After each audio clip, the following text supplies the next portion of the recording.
ಸಖತ್ ಟೇಸ್ಟಿಯಾಗಿ ತುಂಬಾ ಸುಲಭವಾಗಿ ಒಂದು ಆರೋಗ್ಯಕರವಾದಂತಹ ಸ್ವೀಟ್ ರೆಸಿಪಿನ ಮಾಡಿ ತೋರಿಸ್ತಾ ಇದ್ದೀನಿ. ಈ ರೀತಿ ರೆಸಿಪಿನ ನೀವು ಮಕ್ಕಳಿಗೆ ಮಾಡಿ ಕೊಡೋದ್ರಿಂದ ಅವರ ಆರೋಗ್ಯ ಕೂಡ ತುಂಬಾ ಚೆನ್ನಾಗಿರುತ್ತೆ. ಬನ್ನಿ ವಿಡಿಯೋ ನೋಡ್ಕೊಂಡು ಬರೋಣ. ಇಲ್ಲಿ ನಾನು ಫಸ್ಟ್ಗೆ ಒಂದು ಬಾಣಲೆ ಇಟ್ಕೊಂಡು ಅದಕ್ಕೆ 1 ಕಪ್ಪಿನಷ್ಟು ಹೆಸರು ಕಾಳನ್ನ ಹಾಕ್ಕೊಳ್ತಾ ಇದ್ದೀನಿ. ಹೆಸರು ಕಾಳನ್ನ ಹಾಕಿದ ನಂತರ ಇದನ್ನು ಈ ರೀತಿ ಮಿಕ್ಸ್ ಮಾಡ್ಕೊಳ್ತಾ ಸಣ್ಣ ಊರಿನಲ್ಲೇ ನಿಧಾನವಾಗಿ ಫ್ರೈ ಮಾಡಿಕೊಳ್ಬೇಕು. ಇದು ಸ್ವಲ್ಪ ಹಸಿ ವಾಸನೆ ಎಲ್ಲ ಹೋಗಿ ಸ್ವಲ್ಪ ಘಮ ಬರೋ ರೀತಿ ಆಗುತ್ತೆ ಮತ್ತು ಸ್ವಲ್ಪ ಈ ರೀತಿ ಕಲರ್ ಚೇಂಜ್ ಆಗುತ್ತೆ. ಅಲ್ಲಿವರೆಗೂ ಇದನ್ನು ಫ್ರೈ ಮಾಡಿಕೊಂಡು ಅದನ್ನು ಒಂದು ಪಾತ್ರೆಗೆ ಹಾಕಿ ತಣ್ಣಗಾಗಲಿಕ್ಕೆ ಬಿಡ್ತಾ ಇದ್ದೀನಿ. ಅದು ಪೂರ್ತಿ ತಣ್ಣಗಾದ ನಂತರ ಒಂದು ಮಿಕ್ಸಿ ಜಾರಿಗೆ ಹಾಕ್ಕೊಂಡು ಅದನ್ನು ತರ್ತರಿ ಆಗುವಲ್ಲ ಅಥವಾ ನೈಸ್ ಆಗುವಲ್ಲ ಆ ರೀತಿ ಅದನ್ನು ಪೌಡ್ರ್ ಮಾಡಿಕೊಂಡು ತಂದಿದ್ದೀನಿ. ನೋಡಿ ಈ ರೀತಿ ಇರಬೇಕು ಪೌಡರು. ಈಗ ಅದನ್ನು ಸೈಡಿಗೆ ಎತ್ತಿಟ್ಕೊಳ್ತಾ ಇದ್ದೀನಿ. ನಂತರ ನಾನು ಒಂದು ಪಾತ್ರೆಗೆ 1/4 ಕಪ್ಪಿನಷ್ಟು ಬೆಲ್ಲನ ಹಾಕ್ಕೊಂಡಿದ್ದೀನಿ. ನಂತರ ಅದೇ ಕಪ್ಪಿನಲ್ಲಿ 1/4 ಕಪ್ಪಿನಷ್ಟು ನೀರನ್ನ ಹಾಕ್ಕೊಂಡು ಬೆಲ್ಲನ ಈ ರೀತಿ ಚೆನ್ನಾಗಿ ಕರಗಿಸ್ಕೊಳ್ತಾ ಇದ್ದೀನಿ. ಜಸ್ಟ್ ಇದನ್ನು ಕರಗಿಸ್ಕೊಂಡ್ರೆ ಸಾಕು. ಸಣ್ಣ ಊರಿನಲ್ಲೇ ಇದನ್ನು ಕರಗಿಸ್ಕೊಳ್ತಾ ಇದ್ದೀನಿ. ಈಗ ಇದು ಕರಗಿದ ನಂತರ ಅದನ್ನು ಸೈಡಿಗೆ ಎತ್ತಿಟ್ಕೊಳ್ತಾ ಇದ್ದೀನಿ. ನಂತರ ಇನ್ನೊಂದು ಬಾಣಲೆ ಇಟ್ಕೊಂಡು ಅದಕ್ಕೆ 1 ಸ್ಪೂನಿನಷ್ಟು ತುಪ್ಪನ ಹಾಕ್ಕೊಳ್ತಾ ಇದ್ದೀನಿ. ತುಪ್ಪ ಬಿಸಿಯಾದ ನಂತರ ಅದಕ್ಕೆ ಕಟ್ ಮಾಡಿರ್ತಕ್ಕಂತಹ ಗೋಡಂಬಿ ಮತ್ತು ಬಾದಾಮಿ ಹಾಗೂ ದ್ರಾಕ್ಷಿನ ಹಾಕ್ಕೊಂಡು ಚೆನ್ನಾಗಿ ಈ ರೀತಿ ಸಣ್ಣ ಊರಿನಲ್ಲೇ ಮಿಕ್ಸ್ ಮಾಡ್ಕೊಳ್ತಾ ಅದನ್ನು ಫ್ರೈ ಮಾಡ್ಕೊಳ್ತಾ ಇದ್ದೀನಿ. ಇವೆಲ್ಲವೂ ಕೂಡ ಸ್ವಲ್ಪ ಗೋಲ್ಡನ್ ಬ್ರೌನ್ ಬರಬೇಕು ಮತ್ತು ದ್ರಾಕ್ಷಿ ಎಲ್ಲ ಈ ರೀತಿ ಉಬ್ಬಿ ಬರಬೇಕು. ಅಲ್ಲಿವರೆಗೂ ಫ್ರೈ ಮಾಡಿಕೊಂಡು ಇದನ್ನು ಒಂದು ಪ್ಲೇಟ್ಗೆ ಸೈಡಿಗೆ ಎತ್ತಿಟ್ಕೊಳ್ತಾ ಇದ್ದೀನಿ.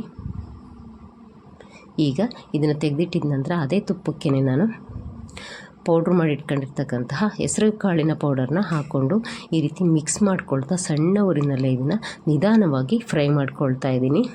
ಈ ರೀತಿ ಮಿಕ್ಸ್ ಮಾಡ್ಕೊಳ್ತಾ ಫ್ರೈ ಮಾಡುವಾಗ ಅದು ತುಪ್ಪನೆಲ್ಲ ಹೀರ್ಕೊಂಡು ಪೌಡರು ಈ ರೀತಿ ಒಂದು ರೀತಿ ಘಮ ಬರುತ್ತೆ. ಅಲ್ಲಿವರೆಗೂ ಅದನ್ನು ಫ್ರೈ ಮಾಡಿಕೊಂಡು ನಂತರ ನಾವು ಮೊದಲೇ ಕಾಯಿಸಿಟ್ಕೊಂಡಿರ್ತಕ್ಕಂತಹ ಬೆಲ್ಲದ ನೀರನ್ನ ಹಾಕೋಬೇಕು.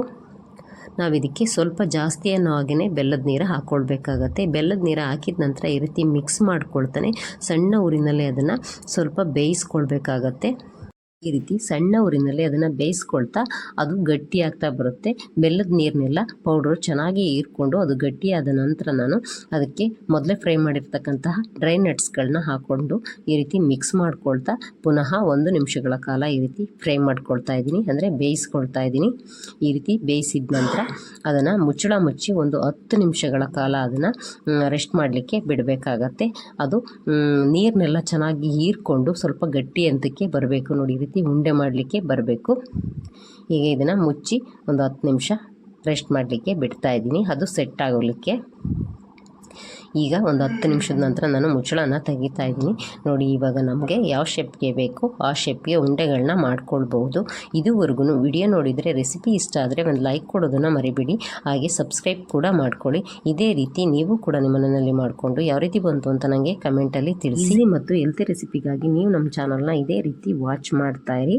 ಈಗ ನೋಡಿ ಒಂದು ಅರ್ಧ ಗಂಟೆ ನಂತರ ಅದನ್ನು ಮುರಿದು ಕೂಡ ತೋರಿಸ್ತಾ ಇದ್ದೀನಿ. ಎಷ್ಟು ಸಾಫ್ಟ್ ಆದ ರುಚಿಕರವಾದ ಮತ್ತು ಆರೋಗ್ಯಕರವಾದ ಹೆಸರು ಕಾಳಿನ ಉಂಡೆ ರೆಡಿಯಾಗಿದೆ ಅಂತ. ಇದನ್ನು ಏರ್ ಟೈಟ್ ಕಂಟೈನರ್ನಲ್ಲಿ ಹಾಕಿಟ್ಕೊಂಡ್ರೆ 1 ವಾರದವರೆಗೂ ನಾವು ಸ್ಟೋರ್ ಮಾಡ್ಕೊಳ್ಬೋದು. Bye friends.